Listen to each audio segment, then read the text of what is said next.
नोएडा में एक सोसाइटी के अंदर जो है स्प्लिट एयर कंडीशनर फटने से जो है वहाँ फ्लैट में भयानक आग लग गई। सेम चीज़ मुंबई के बोरीवली वेस्ट में भी एक फ्लैट में जो है एयर कंडीशनर की वजह से वहाँ पे पूरा फ्लैट जो है जलकर राख हो गया। और रिसेंटली ही हरियाणा में एक हिसार में एक हॉस्पिटल जिसमें एयर कंडीशनर का ब्लास्ट हो गया, उसकी वजह से हॉस्पिटल में भी आग लग गई। और अभी तक अगर बात करें तो गर्मी बढ़ने की वजह से तकरीबन 15 से 18 ऐसे बड़े केसेज आ चुके हैं जिनमें एयर कंडीशनर ब्लास्ट होने की वजह से जो है या तो पूरे घर में आग लग गई या हो सकता है कि जान या माल का भी काफ़ी नुकसान हुआ हो। तो ऐसी बहुत सारी न्यूज़ रिसेंटली देखने को मिल रही है। तो आज की वीडियो में बात करने वाले हैं वो कौन से रीज़न है जिनकी वजह से जो एसी है वो ब्लास्ट हो रहे हैं और आप कैसे इन चीज़ों से बच सकते हो। चलिए अब बात कर लेते हैं कि किन कारणों की वजह से जो है एयर कंडीशनर ब्लास्ट हो रहे हैं। सबसे जो पहला रीजन है, दिल्ली एनसीआर में आपको पता होगा कि यार 50 डिग्री सेल्सियस के अराउंड जो है टेम्परेचर हो चुका है, यानी कि गर्मी अपने प्रचंड रूप में है। तो ऐसे में एयर कंडीशनर जो है ऑब्वियस सी बात है अपनी बेस्ट नहीं दे पाएंगे। लोग कर क्या रहे हैं कि जो एयर कंडीशनर उसमें 16 या 18 का टेम्परेचर सेट कर रहे हैं, लेकिन बाहर 51, 52, 53 का टेम्परेचर है। तो ऐसे में आपके एयर कंडीशनर के ऊपर काफ़ी ज़्यादा लोड पड़ता है आपके रूम को ठंडा करने के लिए। ऐसे में आपका जो एयर कंडीशनर की जो बाहर की यूनिट है वो काफ़ी ज़्यादा गर्म हो जाती है। दूसरा रीज़न, एक इतनी ज़्यादा टेम्परेचर होने की वजह से कि उसके ऊपर काफ़ी नेगेटिव इम्पैक्ट पड़ता है। तो ये सबसे बड़ा रीज़न जो है देखने को मिल रहा है। स्प्लिट एसी में ज़्यादा बड़ी प्रॉब्लम है क्योंकि स्प्लिट एसी की जो आउटर यूनिट है वो बाहर लगी होती है। मोस्ट ऑफ घरों में आपने देखा होगा कि वो ऊपर लगी होती है, उसके ऊपर डायरेक्टली सनलाइट पड़ रही होती है। ऊपर से आपके रूम का टेम्परेचर बढ़ने की वजह से एसी जो है वैसे ज़्यादा काम करता है। विंडो एसी अगर आपके पास है और अगर वो कवर्ड है तो उसमें प्रॉब्लम बहुत कम देखने को मिलेगी, लेकिन अगर वो भी डायरेक्टली उसके ऊपर जो है सनलाइट पड़ रही है तो ऑब्वियस सी बात है आपके विंडो एसी में भी इस तरह की प्रॉब्लम हो सकती है। तो आपको करना क्या है कि अगर आपका टेम्परेचर, जैसे कि मेरे यहाँ का टेम्परेचर है 50 के अराउंड का है, तो ऐसे में आप अपना एयर कंडीशनर को 26 डिग्री के ऊपर सेट कर सकते हैं। ऐसा करने से होगा ये कि आपके एयर कंडीशनर को ज़्यादा काम नहीं करना पड़ेगा, वो हीट नहीं होगा और ब्लास्ट के जो चांसेस हैं वो ऑलमोस्ट नेग्लिजिबल हो जाएंगे। तो ये सबसे पहला रीज़न था। दूसरी जो चीज़ देखने को मिल रही है कि बहुत सारे लोग ये करते हैं कि अपना जो एयर कंडीशनर होता है उसका जो प्लग होता है वो मान लेते हैं कि ऊपर ही सेट करवा लेते हैं, एसी के बिल्कुल पास में वो रखते हैं।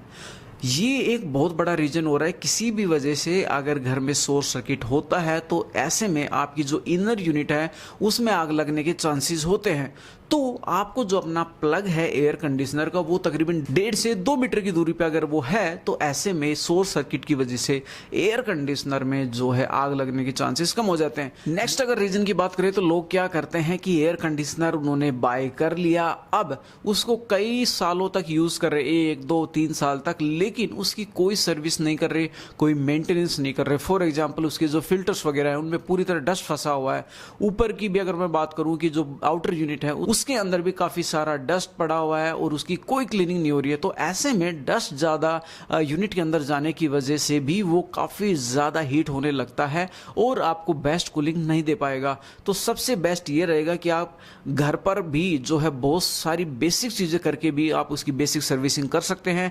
हम इस चैनल के ऊपर ऐसी कई वीडियोस बना चुके हैं कैसे आप घर पे बेसिक सर्विसिंग कर सकते हैं। लेकिन अगर आपको लगता है कि यार आपका एसी जो है वो सारी सर्विस करने के बाद भी नहीं चल रहा है तो आपको किसी प्रोफेशनल की हेल्प लेनी पड़ेगी। आप अपनी ब्रांड के जो भी कस्टमर केयर एग्जीक्यूटिव या लोकल में अगर कोई सर्विस प्रोवाइडर है तो उनसे आप जो है एक बढ़िया सर्विस करवा सकते हैं। ऐसे में आपका एयर कंडीशनर काफ़ी बढ़िया कूलिंग देगा और साथ ही में उसकी लाइफ भी काफ़ी ज़्यादा बढ़ जाएगी। ये जो नेक्स्ट जो पॉइंट है वो मैं इससे पहले भी कई बार आपको बता चुका हूँ कि आपको अपने रूम साइज़ के हिसाब से ही एयर कंडीशनर चूज़ करना चाहिए। बहुत बार ऐसा होता है कि रूम काफ़ी बड़ा होता है और उसके हिसाब से एसी रखा होता है 0.7 टन का या 1 टन का। तो ऐसे में आपका एयर कंडीशनर कभी भी आपको एक तो बेस्ट कूलिंग नहीं दे पाएगा, दूसरा वो हमेशा चलता ही रहेगा क्योंकि आपने मान लीजिए टेम्परेचर सेट कर दिया 16 या 18, तो ऐसे में वो 24 आवर या जितने टाइम आप चलाते हैं वो तब तक चलता रहेगा और ऐसे में वो हीट होगा। लेकिन मान लेते हैं कि आपका रूम है छोटा और आपने बिल्कुल परफेक्ट एसी लगवाया, तो ऐसे में होगा क्या कि आपका जैसे ही आपने जो टेम्परेचर सेट किया वो सेट हो जाएगा, उसके बाद वो ऑटो कट हो जाएगा। ऑटो कट होने से आपकी जो यूनिट है वो ठंडी हो जाएगी, तो ऐसे में वो ओवरहीट कभी होगा नहीं और ब्लास्ट होने के चांसेस भी नहीं होंगे। आप जो है हमारे चैनल के ऊपर ये जो सारी चीज़ें मैं बता चुका हूँ, ये सारी वीडियोज ऑलरेडी अवेलेबल हैं, आप वो जाकर देख सकते हैं। एक जो नेक्स्ट पॉइंट है जो कि एक एडिशनल पॉइंट है वो भी आप ट्राई कर सकते हैं, वो है अगर आपके पास स्प्लिट एसी है जिसकी आउटर यूनिट जो है डायरेक्ट अगर धूप में प्रोटेक्टेड गियर बाय कर सकते हैं, अमेजोन वगैरह की वेबसाइट पे आपको बड़ी इजीली मिल जाएगा, या आप चाहें तो घर पर ही कोई आपके पास कार्डबोर्ड वगैरह होगा वो भी आप डायरेक्टली अपनी एसी के ऊपर रख के उसको जो है ज़्यादा ओवर हीट होने से बचा सकते हैं। जैसे उसके ऊपर आप शेडिंग करेंगे उसका टेम्परेचर नॉर्मली जो है काफ़ी कम हो जाएगा और आपका जो है किसी भी तरह की जो ब्लास्ट वगैरह होने की प्रॉब्लम है वो यहाँ पे नहीं आएगी। आज की वीडियो में देखिए यार इतना ही। अगर आपके पास कोई और सजेशन है और आइडियाज़ हैं तो वो आप हमें हमेशा की तरह कमेंट सेक्शन में बता सकते हैं। मिलते हैं नेक्स्ट वीडियो में, तब तक के लिए बाय बाय।